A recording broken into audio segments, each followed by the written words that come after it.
The silverware trembled as Edward tapped his glass. Hello guys, welcome to my channel Nero Max Stories, where interesting stories of family love, history, billionaire African folktales, life, betrayal, courage, etc. are told. Don't forget to like this video, subscribe, share it with your friends, and drop your thoughts in the comment section below. He watched faces lift in the chandelier's glow. Clara's smile rehearsed, Marcus already measuring the head chair. Daniel straightened his cufflinks. Elena slid her phone under a napkin. Lydia, quiet at the far end, lowered her eyes and steadied the water jug, the way she had steadied him through storms no one else noticed. Edward breathed once and nodded to Dr. Spencer. The doctor rose, voice measured, Lagos vowels softening the blow. Mr. Langston's latest tests are conclusive, he said. A rare aggressive condition, 6 months. Forks clattered. Clara reached for Edward's hand, fingers cold. 6 months, she whispered. He felt the tremor and knew it wasn't fear of loss, it was arithmetic. Marcus cleared his throat. Father, we must act decisively. Transition plans. Markets respond to uncertainty. Elena dabbed her eyes, angling her face toward a candle. Daniel exhaled, long and heavy, as if grief came with a cigar. Only Lydia stood and pressed her palm between Edward's shoulders, warm, steady. He needs rest, she said simply. Mr. Green, near the wall, observed without blinking. He had arranged the paperwork, sealed the trust, checked every latch on this deception. Even now he saw currents shifting.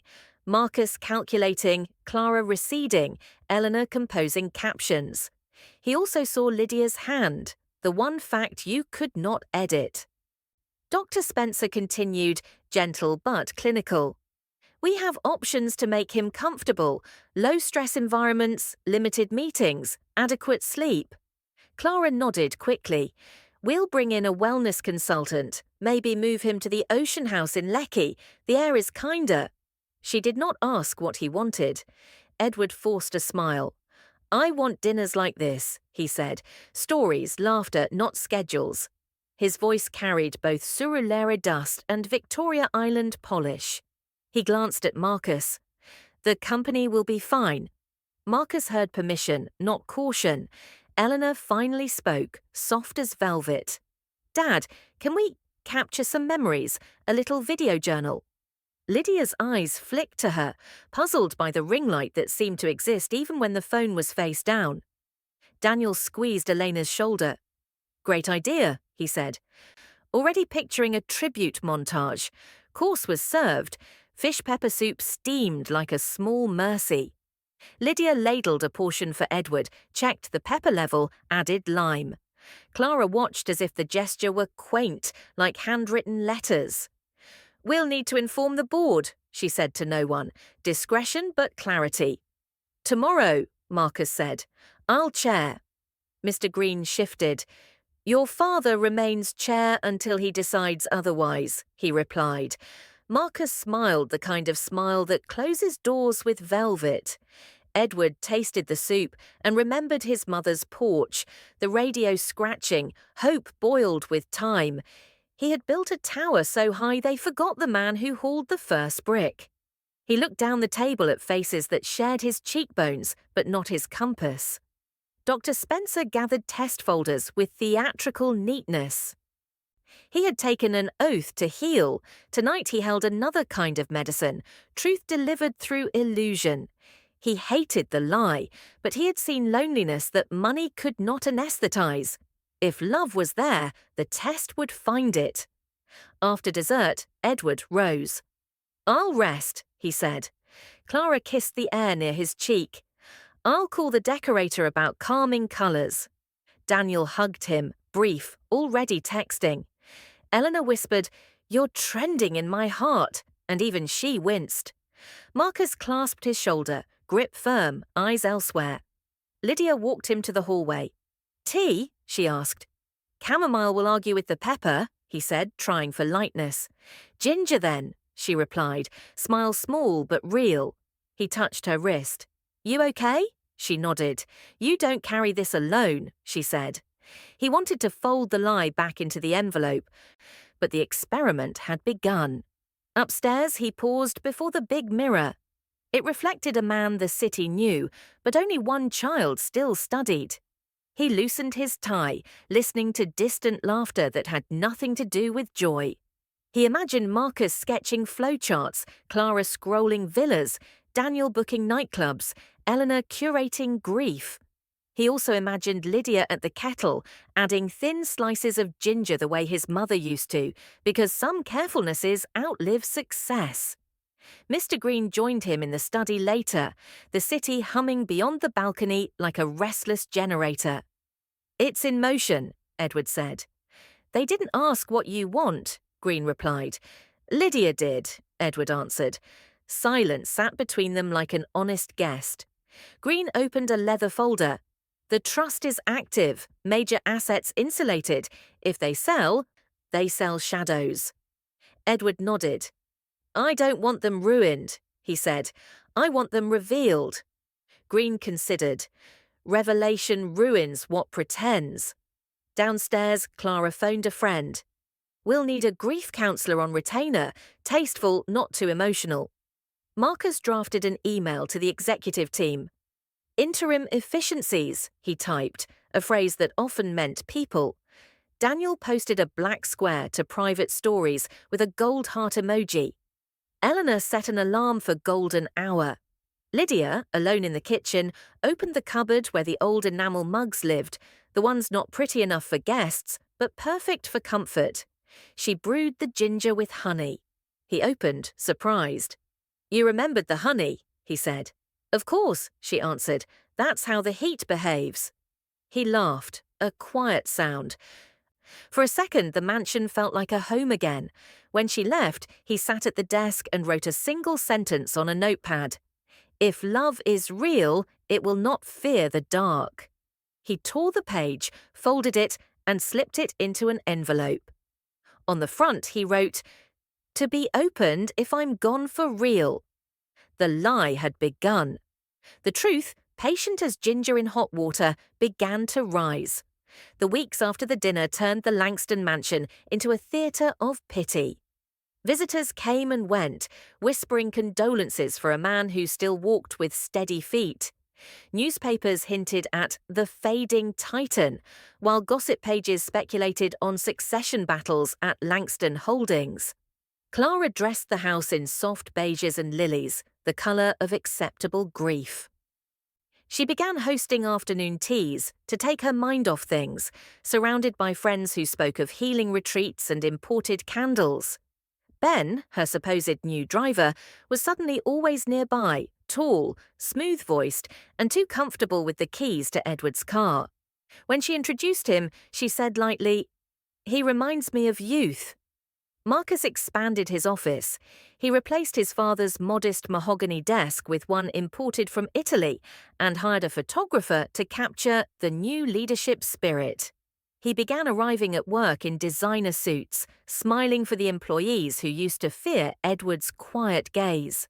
Behind the smile, he stripped budgets and cut long serving staff, calling it modernization.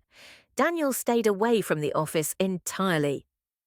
He preferred to handle external ventures, which meant parties on yachts and new luxury cars registered under shell companies.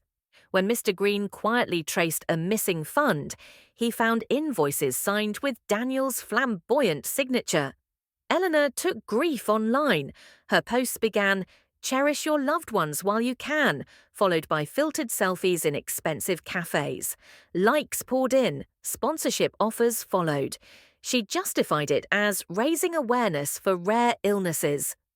Edward watched from his hidden account, reading comments that called her inspirational. His hand trembled between pride and disappointment. Only Lydia moved without noise. Every morning she brought breakfast to his room, though he pretended weakness by Dr. Spencer's script. She read psalms softly, unaware that he often stayed awake long before her knock. When she brushed crumbs from his blanket, he wanted to tell her it was all a lie, but he feared the kindness might vanish once truth arrived. One humid afternoon, Edward overheard Clara on the terrace. "Marcus will control the estate once he's gone," she said into her phone. "We can refinance the Lecky property, maybe sell the land in Ibadan. The old man wants peace. He won't notice." He closed the door before anger betrayed him. Downstairs, Ben polished the Mercedes too lovingly, humming a tune too familiar for a hired hand. Edward realized Clara's driver had become her companion. The betrayal stung less for romance than for the indifference it revealed. At Langston Holdings, Marcus held a board meeting. "Father wants us to be visionary," he declared. "We'll enter fashion, Langston apparel." The executives exchanged looks. Textiles were not their strength. But Marcus smiled, already picturing billboards with his initials. He financed the venture with company reserves meant for research. Dr. Spencer noticed the toll on Edward's nerves. "You can still end this," he said during a checkup. "They'll hate the deceit, but they'll learn." Edward shook his head. "Let the play finish. Truth works best when everyone writes their own confession." Weeks folded into months. The villa filled with perfume and excuses. Clara claimed migraines whenever Edward requested her company. "I can't bear to watch you fade," she said, though her laughter echoed from the poolside later that night. Daniel arrived one evening smelling of rum and cologne. "Father, I'm investing in tech. Need a small loan before the board approves dividends." Edward looked at him for a long moment. "How small?" Daniel smiled. "Just a few $100 million, short term." Edward promised to think. The next day, Daniel sold one of the family's hotels without waiting. Lydia learned about it from staff gossip and confronted him quietly. "You're selling memories, not assets," she said. Daniel laughed. "Memories don't pay rent, baby sister." She walked away, shaking. Elena's popularity exploded when she posted a vlog titled "My Father's Last Sunrise." The footage showed her holding Edward's hand beside a window while soft music played. She had filmed it without asking.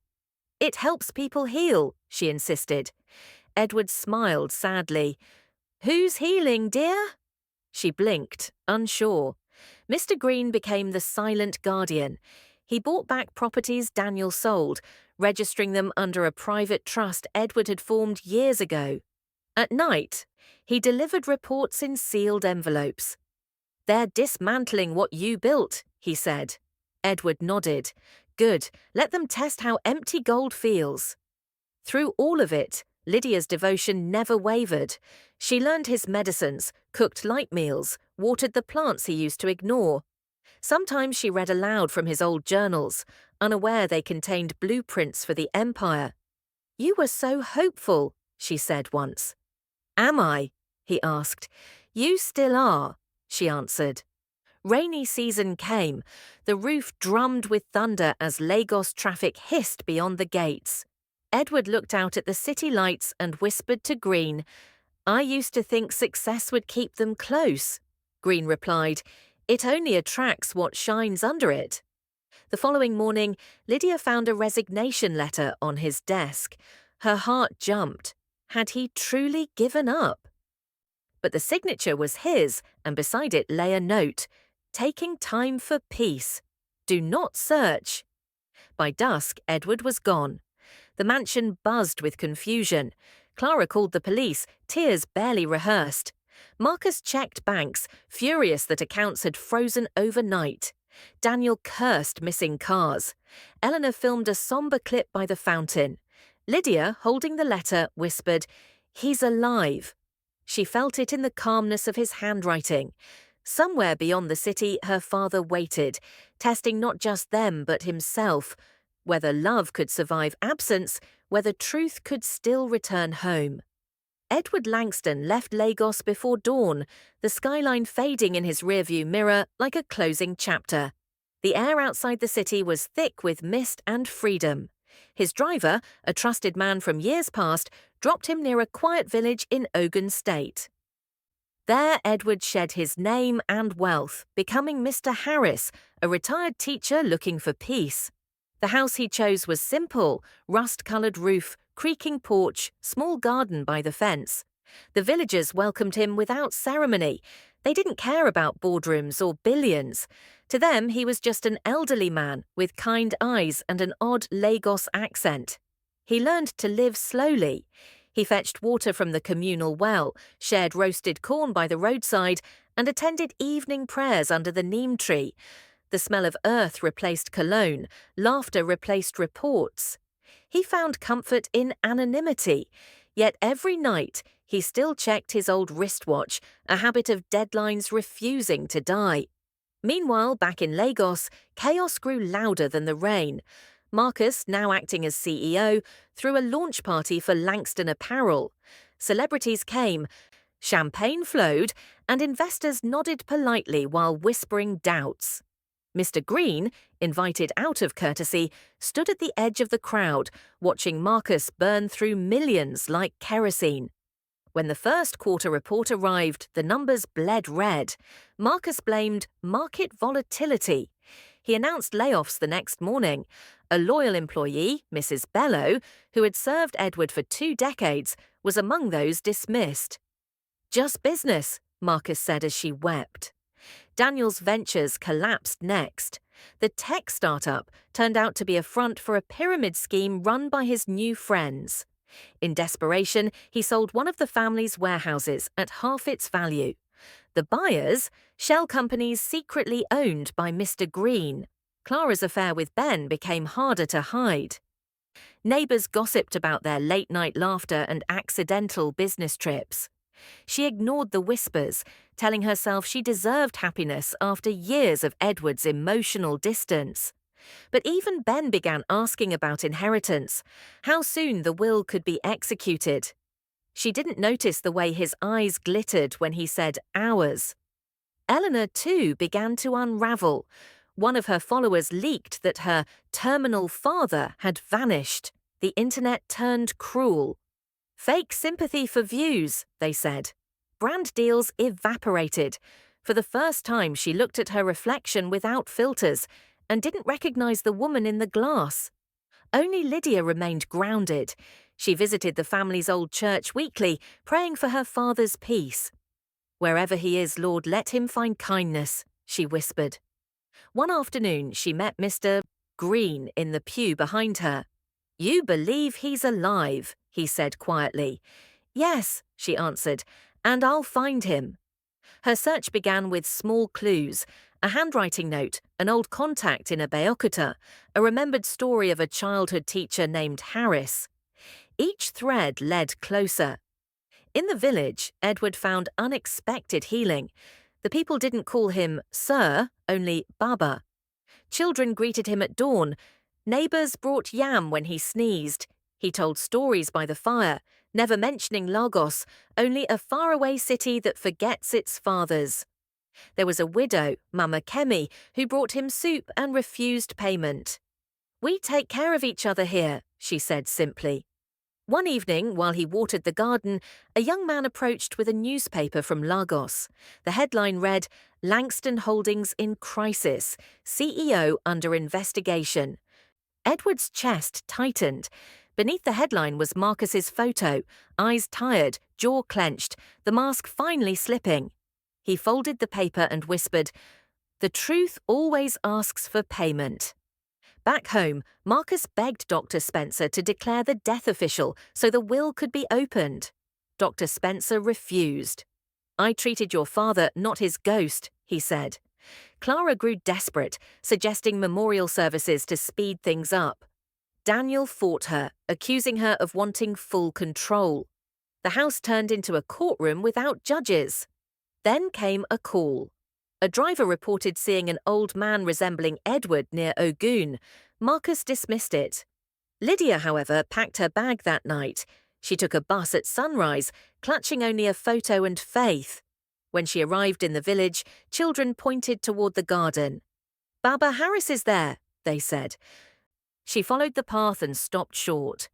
Edward stood by the cassava patch, soil on his hands, eyes full of calm. He looked up slowly. "Lydia," he whispered. She ran to him, tears burning her face. "You're alive," He smiled faintly, alive enough to see truth. She hit his arm softly. You made me believe you were dying. I needed to know who would still love a poor man, he replied. She wanted to stay angry, but her heart broke instead. You didn't need to test me, she said. Love doesn't take exams. He laughed weakly. Then you're the only one who passed without studying. They sat beneath the tree as twilight deepened. He told her everything, the plan, the lies, the betrayals. She listened without interrupting, fingers tracing the calluses on his palm. You should go back, she said finally, not to punish them, but to finish the story. Edward nodded slowly. Yes, he said, but we'll go together. That night he wrote letters. One to Dr. Spencer, one to Mr. Green, and one left unopened on the wooden table. To be opened if I'm gone for real. In the morning, they packed a single suitcase. The villagers gathered to say goodbye. Mama Kemi pressed groundnut cake into Lydia's hand. For strength, she said. As their car rolled out of the village, Edward looked back at the people waving, at the field that had become his refuge.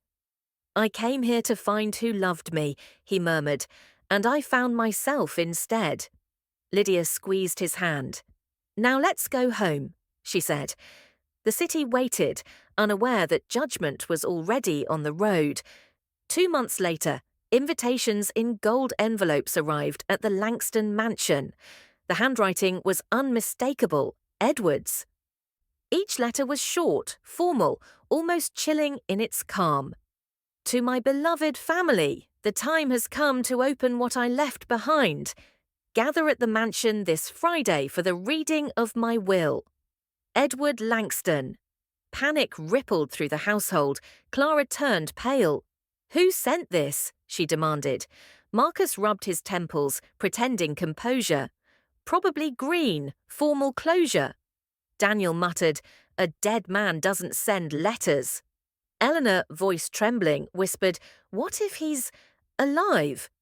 By evening, reporters hovered near the gates. Rumours flared across Lagos. The ghost of Langston calls his family home. Mr. Green ensured no cameras entered the mansion. Inside, the atmosphere was dense with perfume, tension and guilt. Dr. Spencer stood quietly in a corner, eyes lowered. Lydia entered last, beside him, wearing a simple blue dress. She looked tired but peaceful. You knew, Marcus hissed. She said nothing, only sat where her father used to sit. At exactly 7, Mr. Green cleared his throat. Ladies and gentlemen, by the terms of Mr. Edward Langston's estate, we begin the reading of his final will. The double doors opened before he could continue. Footsteps echoed across the marble floor, slow, deliberate. Everyone froze. Edward Langston walked in alive. Clara gasped, clutching her pearls. Daniel stumbled backward. Eleanor's phone fell to the floor. Marcus's jaw locked in disbelief. Good evening, Edward said softly. I hope I'm not late for my own funeral. Silence crashed. Clara's lips trembled. Edward, you thought I was dying, he finished. Yes, that was the idea. Mr. Green stepped aside, allowing Edward to take the centre seat. The once powerful patriarch looked thinner but unbroken, his eyes cold with truth. I wanted to see your hearts without my money blinding them, he said. Now I've seen enough. He gestured to Green. The lawyer pressed a button on a remote. A projector flickered to life against the wall. Videos began to play, silent footage from hidden cameras inside the mansion. There was Marcus, yelling at employees, firing the loyal driver who refused to bow. There was Daniel at a nightclub, signing forged sale documents. Clara on the phone, whispering to Ben about freeing herself when the old man's gone. Elena laughing during a live stream, practicing tears before going live. The truth filled the room like smoke. Edward looked at each of them in turn. You buried me alive with your greed, he said. Every lie was a handful of dirt. Marcus jumped up. You had no right to test us. Edward's voice rose, calm but thunderous. A man has every right to know who loves him. Clara broke down, tears smearing her makeup. Edward, I was lonely. You were always working. I didn't mean— He raised his hand. Stop. You meant every word you said to Ben. Mr. Green read the revised will aloud. To Marcus Langston and Daniel Langston, I leave nothing but the lessons of humility. To Clara Langston, I release you from our marriage. You are free, and so am I. To Elena Langston, I offer a single chance to rebuild her name through honest work. To Lydia Langston, who loved me when I was dying, and when I was gone, I leave Langston Holdings, all assets, and my eternal gratitude. Gasps rippled through the room. Lydia's hands shook. Father, he smiled faintly, you earned it without asking. Marcus slammed his fist on the table. You can't do this. Mr. Green folded his papers. He already did.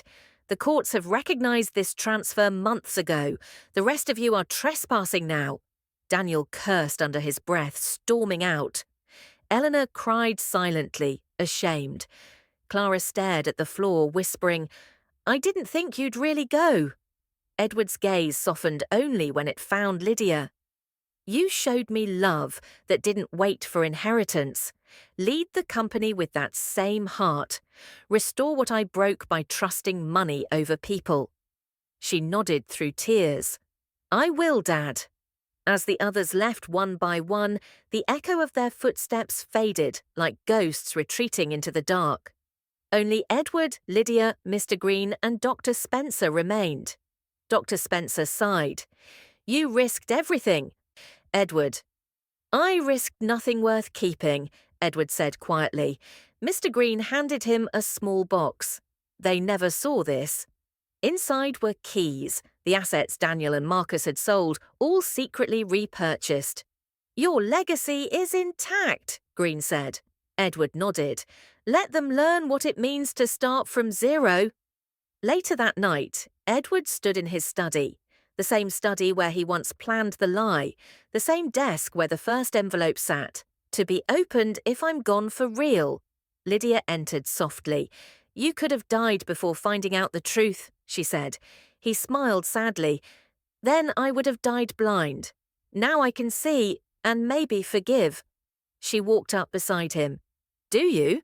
Not yet, he answered. But peace doesn't always need forgiveness. Sometimes it just needs distance. Outside, thunder rolled over Lagos. The mansion lights dimmed, the storm washing the city clean. Inside, Edward finally exhaled. The test was over. The truth had cost him dearly, but it had also saved his soul. The following morning dawned quiet, as if Lagos itself were holding its breath after the storm. The Langston mansion, once echoing with false laughter, now hummed with something new. Peace. Edward sat by the wide window of his study, sunlight spilling across the polished floor. For the first time in years, the air smelled of honesty. He watched Lydia pacing the garden below, talking with some of the reinstated staff. She looked calm, radiant, determined, the kind of leader he had hoped one of his children would become. Mr. Green arrived with final documents. It's done, he said. All transfers are legal. Lydia officially heads Langston Holdings. Edward nodded, a tired smile on his lips. And the others? Green hesitated. Marcus and Daniel have both withdrawn their legal objections. They're struggling. How badly? Marcus is driving for a logistics firm. Daniel took a sales job in Port Harcourt. Ironically, they're learning real work. Edward sighed. Good. Maybe sweat will teach them what silver could not. Clara, meanwhile, had vanished. Her luxury accounts emptied weeks ago. Ben took everything. Rumour had it she fled to Ghana, chasing another illusion of youth. Edward felt only quiet pity. Greed has a short memory, he murmured. By mid-morning, Lydia entered his study with tea. You skipped breakfast again, she scolded gently. He laughed. When did you become my mother? When you started acting like a stubborn patient, she teased, setting the tray down. They sat together, father and daughter, sipping in silence. What will you do with them? She asked. He looked out at the city skyline. Nothing. Life will handle them better than I can. She nodded slowly. I'll rebuild the company, but not the way it was. I want integrity at its core, no fear, no favoritism. He smiled. Then you'll do better than I ever did. At Langston Holdings headquarters, the atmosphere shifted overnight. The laid-off workers returned, welcomed with applause. Departments reopened. Employees whispered that the dead founder was alive and that his daughter had a heart bigger than his empire. Lydia began visiting each department personally. She scrapped Marcus's luxury offices, restored fair wages, and established a foundation for employee families. When a reporter asked her what drove her leadership style, she simply said, "Compassion builds longer than greed." Her first board meeting felt like a baptism. Edward watched from the back, unseen, as she spoke with quiet authority. Her poise made him ache with pride. When the meeting ended, the staff stood and clapped, not for her wealth, but for her warmth. Elena arrived later, hesitant. "Father, Lydia," she began, her voice shaking, "I don't expect forgiveness, but I want to work, really work." Lydia smiled softly. "Then start from the bottom. Learn the business you once used for fame." Elena nodded, grateful. She left her phone in the hallway, a small but powerful surrender. That night, Edward walked through the house alone. Every corner carried memories, laughter, betrayal, ambition, regret. He reached his old desk, where the envelope still rested. "To be opened if I'm gone for real." He traced the handwriting with his finger, remembering the night he wrote it. The fear, the hope, the sadness. For months, he had been tempted to destroy it. Now he simply placed it inside the drawer, locked it and whispered, "Not yet." Lydia found him there later. "You're thinking again," she said. "I always am." She leaned against the desk. "I've been thinking too, about forgiveness. I'll let them visit someday." He turned to her, surprised. "You'd welcome them back," she shrugged, "if they come with sincerity. We can't change blood, but we can choose peace." He smiled proudly. "You've become wiser than your years." "Maybe pain is the best teacher," she replied. "You gave us the exam. I just studied harder." They laughed softly, the kind of laughter that heals old wounds. Weeks passed, and Langston Holdings blossomed again under Lydia's care. New investors returned, drawn not to numbers but to trust. She expanded into education and healthcare, naming one scholarship fund the Harris Initiative, a tribute to the alias her father used while living among the villagers. Edward visited that same village one last time. He met Mama Kimmy again, who hugged him and said, "So you were rich all along?" He chuckled. "Rich enough to know what poverty feels like." She handed him roasted corn and said, "Keep your heart simple, Baba Harris. The rich forget to chew slowly." When he returned to Lagos, the mansion no longer felt lonely. The corridors sang with life again, staff chatting, Lydia humming as she reviewed files, sunlight spilling through open windows. One evening, as the call to prayer drifted faintly from afar, Edward stood at the balcony watching the city lights flicker like candles. Lydia joined him, leaning on the rail.